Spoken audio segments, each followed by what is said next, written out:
Hi, this is Paul Bedford, the Cybersecurity Bloke. Today I'm going to welcome to my series of videos talking about SysV8 controls and how to apply these to make a secure cyber defense strategy for your company.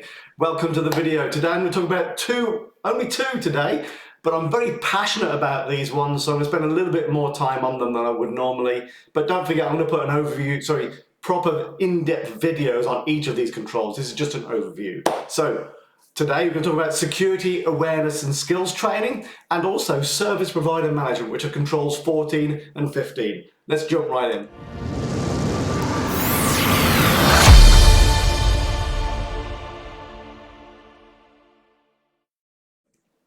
So, security awareness and skills training. I am so passionate about this one. As you can tell, I'm doing these kind of videos to help people raise security awareness and give them skills training so they can handle things better, security better. So first things first, you've got to have a security awareness program and skills training program that's structured and that will help people. And you have to train them on social engineering attacks. The number one way in which you will get a breach is by an employee doing something by accident or even on purpose, but mostly by accident. 80% of breaches happen because an employee of the company did something that they weren't aware was either wrong, or they just clicked on a link or downloaded something. So educating people about these threats is really important. Telling them about multi-factor authentication, how to turn it on, telling them about putting in very strong passwords, making sure they understand about, not using the same password in every account and not using personal passwords for work passwords, those kind of things. Also, what's really important is making it fun. For goodness sake, I've seen so many cybersecurity training programs that are dull, and send people to sleep. If you've got a cybersecurity skills training awareness, easy for people to say, isn't it, eh?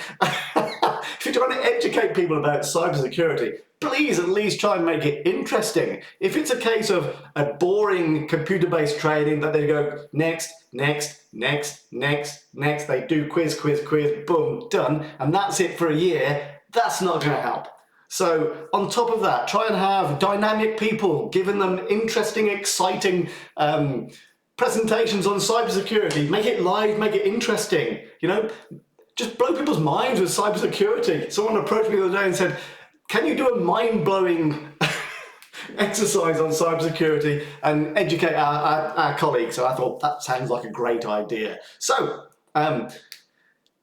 couple of things as well is obviously if you've got an employee and they accidentally expose data, maybe they send a spreadsheet out with thousands of email addresses to a third party. If they accidentally expose data, most of them aren't deliberate. Teach them how to report that exposure so that you can capture it right up front. Have a culture of, people make mistakes. Don't go blaming them and sacking them if they accidentally do something that causes you problems. If they report it and they're honest, then you'll be able to handle it a lot easier. Look at reporting out-of-date software. Have a mechanism involved. Educate users of software that if their software is out of date, they should report it to the IT service desk so that you guys can do something about it. Because there's a lot of stuff on your network that might be out of date and needs patching. And if you've got your users there as an army, then that will help. So think of your security awareness and skills training as the human firewall. It's the extra layer of defense against letting people through all the technical controls that you've got, and they're obviously also really important. And also try and have a culture of security first.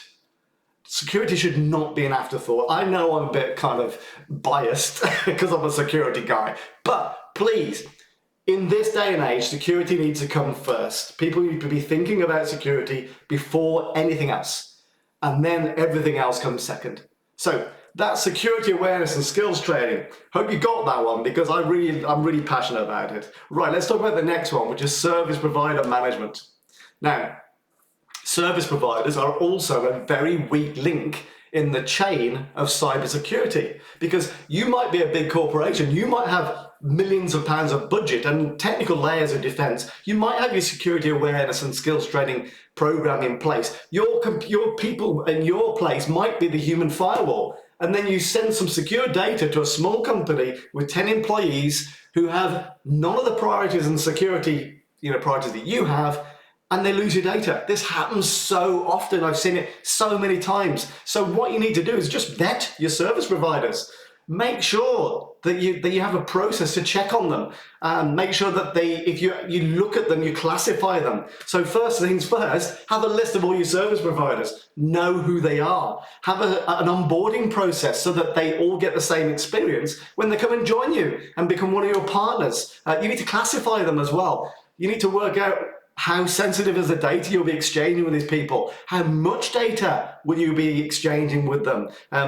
What's the availability of whatever service they're providing you? Are they subject to regulations? If they are, make sure they actually have those controls in place to help with that. What's the risk of giving them your data? What are the mitigations for this risk? So make sure that you look at these plans regularly, at least annually as well.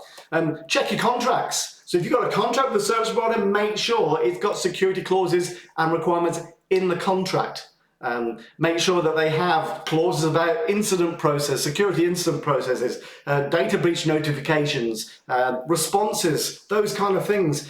Make sure they have contractual obligations about encrypting your data to the right level. Also, one thing that a lot of people miss is securely disposing of data if you ever finish with that supplier, and you probably will at some point.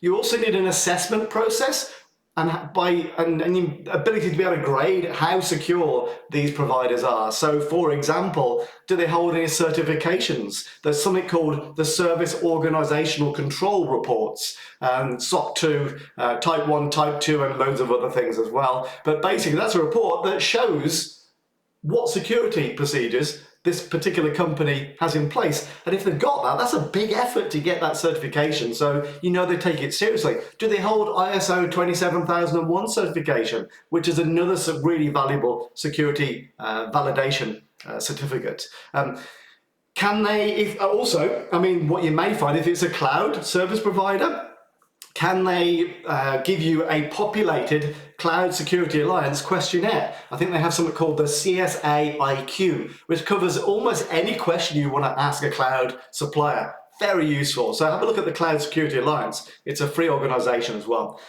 Set up a system for revisiting your assessments every year. Things change, suppliers change, laws change, contracts change. Make sure you review your contracts every 3 years. Set something up to remind you to do that, because it's amazing what new laws can make a difference, especially if you're a multinational corporation. And also one of the things that a lot of companies forget is when you finish with your supplier, you have to have a process to decommission them. Make sure that they dispose of your data in a secure way. Make sure they deactivate all the accounts that you've got with them. Make sure you prevent data automatically flowing to them through your different interfaces. So that's it for today. 2 topics I'm particularly passionate about. Hope you have found it interesting and enjoyable. So thank you very much for watching this video today. If you've enjoyed it, or if you haven't, please give me a like. Put some comments underneath the video. Comments make a massive difference, and I can tailor content to you in the future. If you don't want to miss any of my videos, pop over to YouTube if you're not already on there. Search for CyberSec Savvy, subscribe, and put that notification bell on, and that way you'll always get a ping every time I add a new video. Thanks for watching. Great to talk.